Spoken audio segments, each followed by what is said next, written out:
Patriotic efforts में आप सभी का हार्दिक स्वागत एवं अभिनंदन है। नवल किशोर की ओर से आप सभी को सादर नमस्कार। पिछले वीडियो में जिसका नाम था रावण वध के पश्चात, हमने ये देखा कि राम ने अयोध्या की गद्दी संभाली और अपने बाकी तीनों भाइयों को भी भारतवर्ष के अंदर अलग अलग राजगद्दी स्थापित कर उन तीनों भाइयों को राजा बनाया। साथ ही हमने ये भी देखा कि उन्होंने अपने पुत्रों और भतीजों के लिए भी अलग अलग राजगद्दियाँ बनाई, स्थापित की, अलग अलग राजधानियाँ बनाई और उन सभी को उन्होंने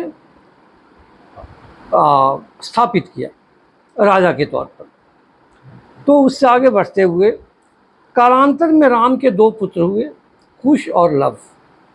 इनमें ज्येष्ठ कौन था और अनुज कौन था, इसके बारे में मतभेद रहता है। कोई लव को बड़ा मानता है, कोई कुश को बड़ा मानता है। लक्ष्मण के भी दो पुत्र हुए, अंगद और चंद्रकेतु। भरत के भी दो पुत्र हुए, तक्ष और पुष्कर। शत्रुघ्न के भी दो पुत्र हुए, सुबाहु और शत्रुघाती। राम ने और भी कई राज्यों को जीतकर उन्हें भाइयों, भतीजों और पुत्रों में बांट दिया। इस प्रकार उन्होंने सूर्यवंश की अनेक नई गद्दियां स्थापित की। उन्होंने अपने ज्येष्ठ पुत्र कुश को अपना युवराज घोषित किया था तथा विंध्य के दक्षिण में कुशस्थली में कुशावती नगर बसाकर उसे वहां का राज्यपाल बना दिया। कुश को लव को उत्तर कौशल की राजधानी श्रावस्ती में स्थापित किया। लव ने लवपुर नगर बसाया, जिसे बाद में लाहौर के नाम से प्रसिद्ध हुआ। लक्ष्मण के पुत्र अंगद और चंद्रकेतु को कारापथ के अंतर्गत अंगद नगर तथा चंद्रावती के राज्य दिए गए थे, जो मल्ल देश में हिमाचल उपत्यका में थे। शत्रुघ्न के पुत्र सुबाहु को मथुरा तथा शत्रुघाती को विदिशा का राज्य मिला। भरत के पुत्रों को केकय और गंधर्वों के राज्य मिले। समय पाकर भरत पुत्र पुष्कर ने पुष्करावती नगरी वसाई और उसे अपनी राजधानी बना लिया। इस पुष्करावती को ही बाद में पेशावर के नाम से जाना गया, जो अब पाकिस्तान में है। इस प्रकार राम ने अपने भाइयों को तथा अपने और भाइयों के पुत्रों को पृथक पृथक राज्य दे दिए। वे सभी अयोध्या की मुख्य गद्दी के अधीन थे, एकजुट थे। राम की मृत्यु के बाद भी कुशावती में ही अधिक रहते थे, यानी विंध्य के दक्षिण में। इसलिए अयोध्या उजाड़ होने लगी। तब अयोध्या के निवासियों ने कुश से अयोध्या आने की प्रार्थना की। फिर कुश अयोध्या चले आए। दक्षिण कौशल का राज्य भी उन्हीं के अधीन था। कुश का विवाह किसी तक्षक नाग की पुत्री कुमुदावती से हुआ था। दुर्जय नामक एक असुर से युद्ध करते हुए कुश की मृत्यु हो गई थी। कुश मारे गए थे। कुश का पुत्र अतिथि बड़ा प्रतापी राजा था। उसने अपने पिता के हत्यारे का वध तो किया ही था। अतिथि के वंशधर पारिपात्र के छोटे भाई सहस्राश्व ने दूसरा राज्य स्थापित किया।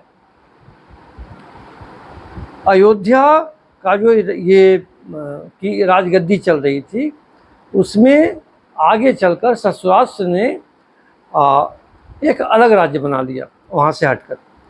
पारिपात्र के तीन पुत्र शल, दल और बल क्रमशः अयोध्या के राजा बने। बल का वंश आगे राज करता रहा। हिरण्याव इसी वंश में हुए जिन्होंने जैमिनी से योग सीखा था।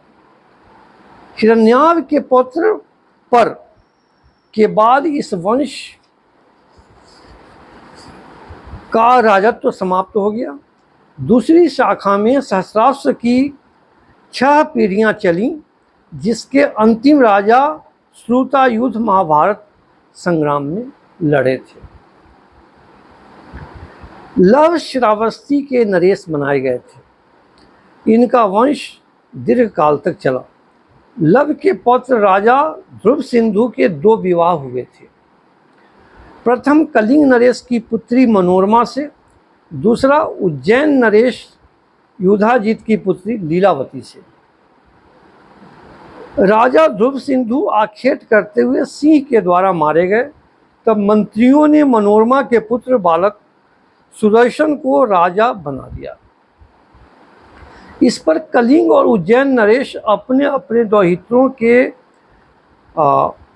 पक्ष में लड़ने को कमर कसी। श्रृंगवेरपुर में युद्ध हुआ जिसमें कलिंग नरेश मारा गया। मनोरमा अपने बालक पुत्र राजा सुदर्शन को लेकर भागी और प्रयागराज के भारद्वाज आश्रम में शरणापन्न हुई। उज्जैन नरेश युधाजित ने अपने दौहित्र शत्रुजीत को श्रावस्ती का राजा बना दिया। भारद्वाज आश्रम में रहकर सुदर्शन बड़ा विद्वान हो गया। अनेक गुण उसमें विकसित हुए। कालांतर में काशी के राजा सुबाहु की पुत्री शशिकला का स्वयंवर आयोजित हुआ। शशिकला को सुदर्शन के गुणों का ज्ञान था और इसलिए उस पर मुग्ध थी। उसने चुपके से सुदर्शन को बुला भेजा। स्वयंवर में उज्जैन नरेश युधाजित, श्रावस्ती राजा शत्रुजीत, कारूरवपति भद्रसर, सिंहराज माहिष्मतीपति पांचाल राज के साथ साथ कामरूप यानी असम, कर्नाटक, विदर्भ, केरल, चोल जो कि तमिलनाडु के थे, आदि के राजा उपस्थित थे। युधाजित ने आपत्ति की। युधाजित यानी उज्जैन के राजा, जिनका दौहित्र नाती अब अयोध्या का राजा था। आपत्ति की कि सुदर्शन कहीं का मुकुटधारी राजा नहीं है, अतः वह स्वयंवर में भाग नहीं ले सकता। लेकिन केरल नरेश ने उसका पक्ष लेते हुए कहा कि वह दिवंगत नरेश ध्रुव सिंधु का ज्येष्ठ पुत्र और निर्वर्तमान राजा है, अतः माननीय राजपुरुष है। फिर भी युधाजित ने कड़ा विरोध जारी रखा। इस बीच अनेक राजा सुदर्शन के पक्ष में आ गए, क्योंकि वे सभी उसके पांडित्य और सदाचार से अत्यंत प्रभावित थे। स्वयंवर में शशिकला ने जयमाला भी सुदर्शन के ही गले में डाल दी। इस पर युधाजित और शत्रुजीत युद्ध की चुनौती देने लगे। राजा सुबाहु और सुदर्शन के पक्ष वाले राजाओं की संयुक्त सेना के साथ युधाजित और शत्रुजीत की संयुक्त सेना का भीषण युद्ध हुआ, जिसमें युधाजित और शत्रुजीत मारे गए। सुदर्शन शशिकला को ब्याह कर श्रावस्ती आया और अपना राज्याभिषेक कराया। यह वंश महाभारत काल तक चला। महाभारत संग्राम में इस वंश का बृहद्वल मारा गया, परंतु यह राज्य आगे तक भी चलता रहा। ईसा पूर्व 6ठी सदी में बुद्ध के समय अयोध्या नरेश, कौशल नरेश भी उनको कहते हैं, क्योंकि उस समय तक अयोध्या और उत्तर कौशल के राज्य आपस में मिल गए थे और उनका एक ही राजा था। अयोध्या नरेश प्रसेनजीत इसी वंश के थे, यानी लव के वंश के थे। लक्ष्मण और शत्रुघ्न के वंशजों के राज्य बहुत जल्दी टूट गए। द्वापर युग में सूर्यवंश दबा रहा, चंद्रवंश की ही प्रधानता रही। सारे संसार में लव का वंश ही सर्वाधिक काल तक अखंड राजत्व के साथ चलता रहा। जब राम के पुत्रों का जन्म हुआ तब विभीषण ने कृतज्ञता स्वरूप कुश के नाम पर शिवदान द्वीप का नाम कुश द्वीप रख दिया, जो अब अफ्रीका महाद्वीप कहलाता है। विभीषण ने रावण की सभी विधवाओं को अपने अंतःपुर में दाखिल कर लिया था। वह लोग लंका वासियों के बीच स्वीकृति और प्रतिष्ठा न पा सका, संभवतः इसलिए कि उसकी प्रजा उसे कुलघाती मानती थी। युद्ध में प्रायः सभी राक्षस योद्धा मारे जा चुके थे। जो बचे थे भाग गए, लंका छोड़कर चले गए। विलाप करती हुई विधवाएं विभीषण को विष दृष्टि से देखती थी। लंका में उसके कल्याणकामियों या शुभेच्छुओं की संख्या बहुत कम थी, नगण्य थी।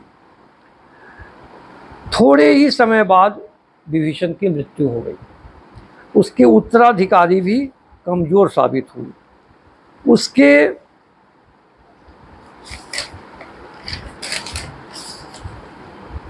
वंश का प्रताप सूर्य शीघ्र ही अस्त हो गया। राक्षसों का संपूर्ण आर्थिक और राजनीतिक ढांचा बिखर चुका था। राक्षसों और दैत्यों के प्रमुख केंद्र और राज्य नष्ट हो चुके थे। लंका की कला, संस्कृति, समृद्धि, कौशल सब कुछ विलीन हो गया। लंका का राज्य केवल लंका के छोटे से द्वीप तक सिमट कर रह गया। राम रावण के महायुद्ध में लगभग समस्त दैत्य दानव, नागवंशी राजा और अन्य राज प्रतिनिधि रावण के पक्ष से युद्ध में शामिल हुए थे और लगभग सभी के सभी मारे गए। आज के लिए इतना ही। अगले वीडियो में फिर मिलते हैं। तब तक के लिए नमस्कार।